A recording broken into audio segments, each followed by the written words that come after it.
Bien, muchachos, continuamos. Fíjense ustedes que, qué significa en términos de orbitales moleculares la regla de Huckel. Fíjense que nosotros vamos a tener 4n electrones llenando los orbitales enlazantes, ¿verdad?, de ese hidrocarburo, más 2 electrones pi. Fíjense ustedes que van a estar en el pi1, o sea, el orbital molecular de más alta energía. Ahora, ¿qué significa que haya 4n?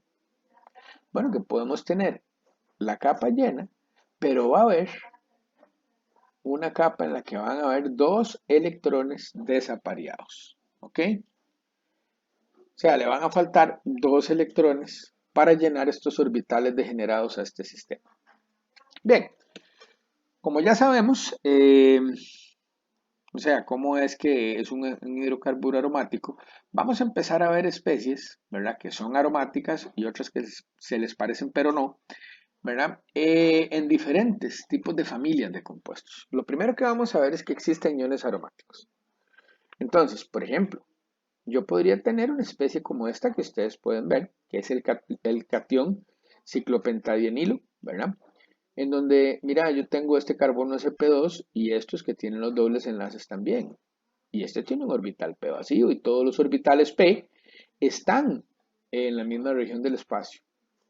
Entonces, inicialmente yo podría pensar pero esta especie puede ser aromática. Claro, cuando yo aplico la regla de Huckel acá, me doy cuenta que más bien la especie es antiaromática, ¿verdad? Porque sí se ajusta a que tiene 4n electrones pi. O sea, 4 igual a 4 y el n sería igual a 1, ¿cierto? Pero no se me ajustaría a 4n más 2, donde el n me daría 0.5.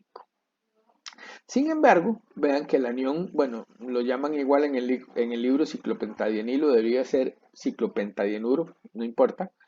Fíjense que el ciclopentadienuro sí se podría ajustar, porque diríamos, tenemos 4 orbitales P en la misma región del espacio. Ah, 4, pero ustedes me dirán, de ahí, pero esto no es un carbanión y no se irían en SP3. Fíjense que en este caso no. ¿Y por qué en este caso no? Claramente porque aquí tengo 2, 4. Y si estos 2 electrones del anión pueden pasar a formar parte, ¿verdad?, del sistema conjugado, tendría 6 electrones pi que sí se me ajustan para un n de 1. Recuerden, 6 sería igual a 4n más 2. ¿Ok? 6 menos 2 es 4 y 4 entre 4, n es igual a 1. Entonces, el anión ciclopentadienuro sí es aromático, mientras que el catión ciclopentadienilo sí que no es aromático. ¿Ok? Bueno, resulta que por esa razón nosotros podemos comprender algunas propiedades que tienen algunas especies. Fíjense que este señor, que es el ciclopentadieno, tiene una pKa que es muy baja. La pKa de un alqueno normalmente, dice el libro de ustedes, anda por 46, inclusive mayores. Lo que es interesante es que con una base como el terbutóxido, ¿verdad?, que puede ser terbutóxido de potasio, quitar uno de estos protones se me hace muy sencillo. ¿Y cuál es la fuerza motriz de esta reacción? Bueno, la generación de unión del anión ciclopentadienuro, muchachos, ¿verdad?, que es aromático.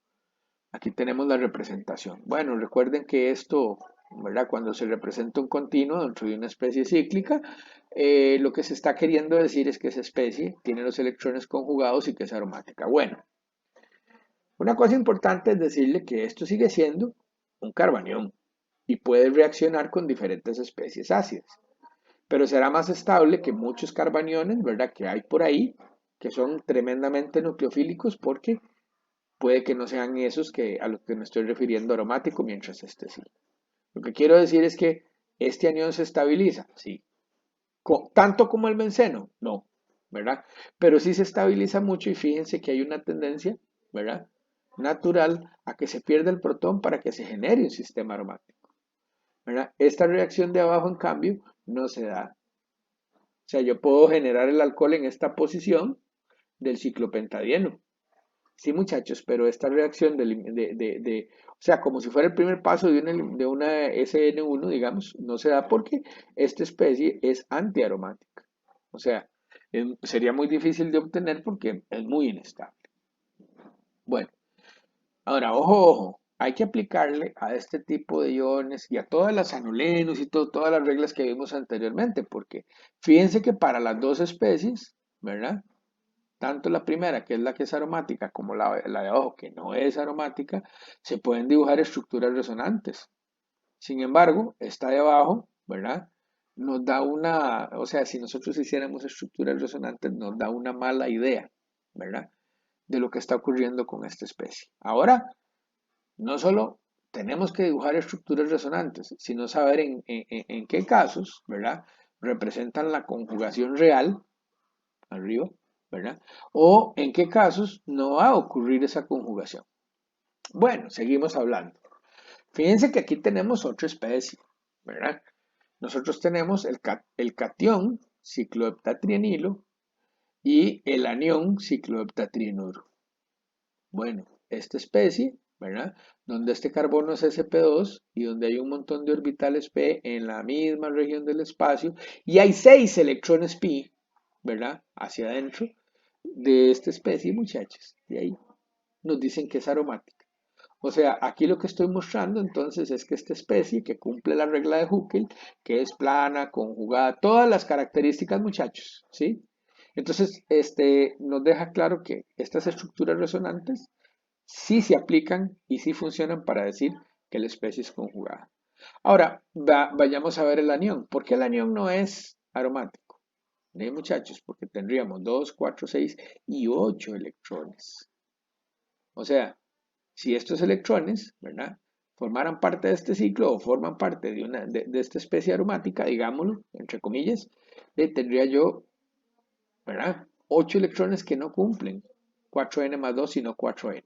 Entonces, de nuevo, estas estructuras resonantes no significan nada. Bueno, resulta que, bueno, a esta especie de arriba se le llama un ion tropilio, ¿verdad? Y se forma relativamente sencillo. Vieran que inclusive, ¿verdad? Es una especie que es bastante estable, ¿verdad? Inclusive en medio acuoso. De nuevo, ¿por qué la pérdida de este OH en este caso sí es muy sencilla, ¿verdad?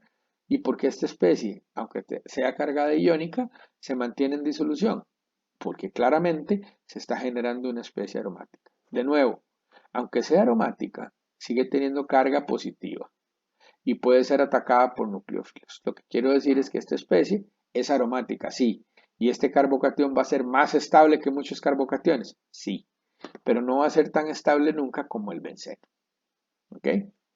Bueno, tenemos más ejemplos. Bien, este es un ejemplo bonito. Resulta que dianiones en química orgánica son raros, muchachos. Son muy extraños de verlos, ¿verdad? Hay algunos casos, ¿verdad? Pero no es una cosa que sea sumamente común. Y sin embargo, fíjense ustedes que el ciclo octatetraeno que tenemos abajo, cuando se trata con potasio, puede formar un sistema que tiene 10 electrones pi, ¿ok? Y dos cargas negativas. Y esta especie sí es aromática, por eso esta se forma. Ok, se me olvidaba mencionarles que esta especie de arriba, ¿verdad? Esta reacción en la cual yo formo, vean, quito este protón y formo este anión, no es factible porque ya dijimos, en el caso de un anillo de 7, ¿verdad? Y con 2, 4, 6, 8 electrones, perdón, lo que tenemos es un compuesto antiaromático. Bueno, resumen, sistemas de 6 electrones pi, ¿verdad? Que son aromáticos. Aquí tenemos tres buenos ejemplos, el benceno, por ejemplo, el anión con 5 átomos de carbono y el catión con 7, ¿verdad? También vamos a ver sistemas de 6 electrones pi, como este, donde el nitrógeno es sp2, o como este, donde hay 4 electrones pi, pero resulta que participan los dos del nitrógeno, o como este, donde hay 4 electrones pi, pero participan dos del oxígeno, ¿ok? Bueno, sistemas de 8 electrones, ¿verdad? Que son antiaromáticos, todos estos que están aquí. De nuevo, muchachos, ahí tienen ustedes un compendio y lo que pueden hacer con esta lámina y la anterior, y realmente esto es una tabla que aparece en el libro de ustedes. Lo que tienen que hacer o lo que pueden hacer para practicar y para discriminar, muchachos, está en la página así 782, es aplicarle la regla de Huckel a todos, ¿verdad? Para que estén seguros de si son aromáticos o no. Bueno, los ejercicios que les demos normalmente, muchachos, menos el ciclooctatetraeno, que ya se los dijimos, les daremos la geometría de la molécula, si es planar o no. ¿Ok? Bien, también tenemos compuestos aromáticos que son heterocíclicos. ¿Ok? ¿Qué es un heterociclo? Es un ciclo, muchachos, que no está completamente formado por átomos de carbono, sino que además puede tener un átomo de nitrógeno, de azufre, de oxígeno, o sea, uno o más átomos diferentes del carbono. Bueno, resulta que hay, muchachos, compuestos aromáticos heterocíclicos que son, bueno, ya lo dije que son aromáticos. Quería decir compuestos heterocíclicos que son aromáticos. Vamos a ver la estructura orbital de la piridina en primer término. Fíjense que es planar y que el nitrógeno tiene una hibridación sp2. De tal manera que cada uno de los átomos aporta un electrón pi para tener al final 6 electrones pi en un sistema plano. Esta cosa es igual al benceno. Ahora, cuidado, ¿verdad? Y esto ya lo habíamos hablado en la orgánica 1. Los electrones que tiene el nitrógeno, y por eso la piridina se comporta como una base, los electrones no apareados, no están formando parte del sistema aromático. Cuidado. Es un compuesto básico porque estos electrones están perpendiculares al sistema aromático. Y por esa razón, la piridina puede actuar como una básica. ¿Ok? Como un compuesto básico, perdón. Bueno, aquí tenemos entonces el ejemplo para formar un ion piridinium. Y el ion piridinium, muchachos, resulta que sigue siendo aromático. ¿Por qué? Porque que este par de electrones se enlacen a un electrófilo dado no cambia el sistema aromático. Recuerden, los electrones libres de una piridina no están conjugados con el sistema porque son perpendiculares. En el caso del pirrol, ¿verdad? Nosotros aquí vemos por esta representación y diríamos, pero es que no se puede que esto sea aromático porque uno, hay 4 electrones pi y qué fregado porque esto es sp3. No, pues resulta que la aromaticidad es una fuerza, ¿verdad? Directora grande. Y entonces lo que sucede es que el nitrógeno en este tipo de especies se rehibridiza a sp2 y puede aportar otros 2 electrones. ¿Verdad? Fíjense ustedes que entonces así se cerraría un sistema cíclico plano de 5 miembros donde hay 6 electrones pi que cumplen la regla de Hooke. Claro, el pirrol, ¿verdad? Es una especie aromática. Ahora, la pregunta obligada, muchachos. ¿El pirrol será una base tan fuerte como la piridina? No, porque el atacar este par de electrones significaría romper la aromaticidad en esta molécula. Por eso el pirrol es mucho menos básico que la piridina. ¿Ok? Entonces, no quiere decir que no se puedan atacar, pero es difícil porque fíjense que el pirrol existe como una especie aromática. Bueno, es lo que decíamos. Esta reacción, en este caso, no es difícil porque si yo protono este nitrógeno, rompo el sistema aromático. ¿Ok? Bien. Hay otras bases nitrogenadas, las pirimidinas, el imidazol o una purina como esta, ven que tienen más nitrógenos. ¿Ok? Tendrán nitrógenos que son básicos cuando ellos no tengan que aportar sus sistemas o sus electrones, perdón, eh, no enlazados al sistema pi. Son muy importantes y las veremos después en el capítulo del ADN porque algunas de estas bases nitrogenadas, ¿sí? Son las que conforman las bases nitrogenadas casualmente que están en el ADN y en el ARN. Bueno, igual que el pirrol podemos tener el furano o el tiofeno, donde tanto el oxígeno como el azufre, muchachos, pueden aportar un par de electrones para que se cierre el sistema de 6 electrones pi que se ajusta a la regla de Hooke. ¿Ok? Como ustedes pueden ver, en estos dos casos también la hibridación del oxígeno y el azufre cambiaría de sp3 a sp2. ¿Ok? Otras familias más.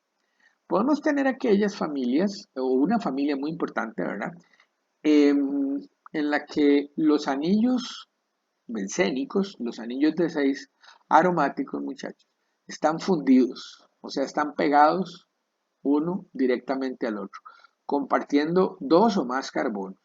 Bueno, a estas especies de anillos de 6, de anillos aromáticos de 6 fundidos, las llamamos los hidrocarburos aromáticos polinucleares. Y como dice ahí, están formados por más de 2 anillos aromáticos fundidos o fusionados.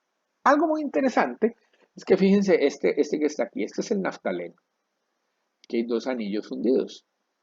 O sea, uno diría, bueno, si pego dos anillos, tengo dos electrones pi. No, porque si ya pego dos carbonos, ¿verdad? O completo el segundo anillo con cuatro carbonos, ya no puedo tener los dos electrones. ¿Ok? Entonces, esta especie sigue siendo aromática, ¿verdad? Pero va a ser un poquito menos estable que, por ejemplo, el benceno, ¿verdad? O con respecto al benceno. ¿Estamos de acuerdo? ¿Por qué? Porque aquí hemos disminuido el número de electrones pi. Y aunque están conjugados, si yo disminuyo su número, pues claro, ¿verdad? Va a disminuir esa energía de resonancia. Bueno, el naftaleno, que es este compuesto, naftalina, ¿verdad? Pues es esa cosa que ponían antes para espantar las cucarachas, para que no se comiera ningún bicho la ropa, ¿verdad? Que huele terrible, ¿verdad? Y es un hidrocarburo aromático. Bueno, dice, menor densidad electrónica que en dos anillos de 6, menor energía de resonancia que dos anillos, 60 kilocalorías por mol, versus 72, ¿ok? Bueno, otros miembros muy característicos de esta familia, muchachos, son el antraceno y el fenantreno, ¿ok? Bueno, aquí ya son más anillos fundidos, ¿verdad? Y resulta que entonces se pierde un poco el carácter aromático en estas especies, ¿ok? Siempre son conjugadas y planas, pero se pierde el carácter aromático de tal forma que, por ejemplo, fíjense ustedes en este caso, ¿verdad? El antraceno puede adicionar el bromo con los dos enlaces dobles centrales. O el fenantreno, que es el isómero de este, ¿verdad? Puede también adicionar el bromo con este doble enlace central. ¿Sigue siendo aromático? Sí. Y este también porque le queda este anillo. Pero el sistema de tres ciclos, digamos que pierde mucha energía, ¿verdad? Porque a medida que aumentamos los carbonos fusionados, tenemos que disminuir forzosamente la cantidad de electrones. Bueno, también reaccionan estos dos con bromo en tetracloruro. Bien, hablamos de los hidrocarburos polinucleares superiores que tienen una característica muy importante de que nosotros la hablemos, ¿verdad? Y es que la mayoría de ellos son carcinógenos. Resulta que es producida por la combustión incompleta de sustancias orgánicas superiores, o sea, digamos material proteico, ¿sí? Entonces, por ejemplo, en pedazos de carne que son muy quemados, ¿verdad? Hay unas pequeñas cantidades de estas especies. En el humo, ¿verdad? El humo de la leña, con el cual se cocinó por muchos siglos, ¿verdad? Habían gran cantidades de estas especies. En el humo del tabaco también, ¿verdad? Y el asunto con estas especies es que, fíjense ustedes que, bueno, cuando esto llega al organismo, pues el organismo para poder desecharlo lo manda al hígado y las enzimas del hígado lo que hacen es que lo polarizan, tratan de polarizar a estos que vimos. El efecto de polarizar esto es que se disuelve en el agua y se puede eliminar del organismo de manera más fácil. Lo que pasa es que este epoxi que se genera es atacado por el ADN. Entonces, claro, cuando se incorpora en una cadena de ADN de una célula, entonces puede generar, ¿verdad? Un ADN que cuando se replique generará una célula que es cancerosa, ¿verdad? Que tiene un material genético alterado. Bueno, por esta razón es que estas especies son carcinogénicas. Moraleja, no fumen chavalos. Uno. Y dos, no se coman la carne tan cocinada. Bien, ahora bien, formas alotrópicas del carbono. ¿Por qué estamos hablando de esto aquí? Bueno, porque resulta que una de las formas alotrópicas del carbono en particular, ¿verdad? Es el grafito y está conformado por un carbono, ¿verdad? O por átomos de carbono que están formando sistemas aromáticos. Entonces, vamos a empezar por esa y hablar de otras. Bueno, realmente que son formas alotrópicas, hay formas de de una misma sustancia que tienen propiedades distintas. Entonces, por ejemplo, el grafito es una sustancia de alta dureza, ¿verdad? Claro, es una red de enlaces sigma, ¿verdad? Muy fuerte, donde la distancia de enlace es típica de una especie claramente no conjugada. Es como si fueran todos enlaces simples y lo son, ¿verdad? Y solo carbonos tiene. Claro, el diamante es una sustancia muy dura y resulta que es un buen aislante del paso de corriente eléctrica. El grafito, sin embargo, está formado por una serie de capas, ¿verdad? Planas de átomos de carbono. Las capas están muy separadas y manifiestan una buena conducción eléctrica. Bueno, lo que quiere decir entonces es que hay un montón de orbitales P por donde los electrones pueden transitar. Claro, depende de la dirección del flujo de corriente, el grafito puede ser más bien resistente o conductor. Ahora, bueno, esto nos explica por qué un lápiz escribe, chavales. Porque claro, cuando yo deslizo un lápiz de grafito sobre una superficie, como estas están bastante desunidas, ¿verdad? Bastante lejos unas de otras, son fuerzas de Van der Waals débiles las que las unen, muchachos, pues de ahí, nosotros podemos marcar la superficie de papel o de madera, lo que sea, con el lápiz, ¿cierto? Entonces nos lleva al otro asunto. Fíjense ustedes que el grafito se usa como lubricante en muchos equipos porque tiene esa particularidad, ¿verdad? Que las capas se pueden desplazar y por ende, ¿verdad? Pueden amortiguar, digamos, el choque de dos superficies. Ok. Otros compuestos quizás más interesantes, ¿verdad? Son los fullerenos y los famosos nanotubos. Bueno, de los fullerenos y de los nanotubos podríamos hablar ahora si no tenemos tiempo. Sí es muy interesante decirles, ¿verdad? Que fueron especies descubiertas recientemente, ¿verdad? Una en 1985, que es esta, y esta en 1991. Los famosos buckyballs, ¿verdad? Que se llaman así porque son especies con una estructura así. El carbono 13 de esto me da una sola señal en 143, muy interesante. Hay C60, hay de otro tamaño, ¿verdad? Trabajar con esto es terrible, se los puedo decir por experiencia. Resulta que es como ver carbón en polvo, normal. Pero bueno, estas especies tienen una conducción eléctrica muy buena y tienen miles de usos. Inclusive se han diseñado especies, ¿verdad? Donde, digamos, le falta una tapita, le faltan unos carbonos. Entonces se han utilizado como almacenes de hidrógeno, como almacenes de otras cosas. Bueno, de momento, ¿verdad? Se buscan métodos para producirlos de manera más económica, muchachos. Pero de momento son, sobre todo los buckyballs, bastante caros de generar, aunque tienen propiedades muy interesantes. Se han ligado muchas moléculas orgánicas y aunque son muy interesantes sus propiedades eléctricas, digamos, tienen otro tipo de propiedades en la parte sobre todo de la química supramolecular.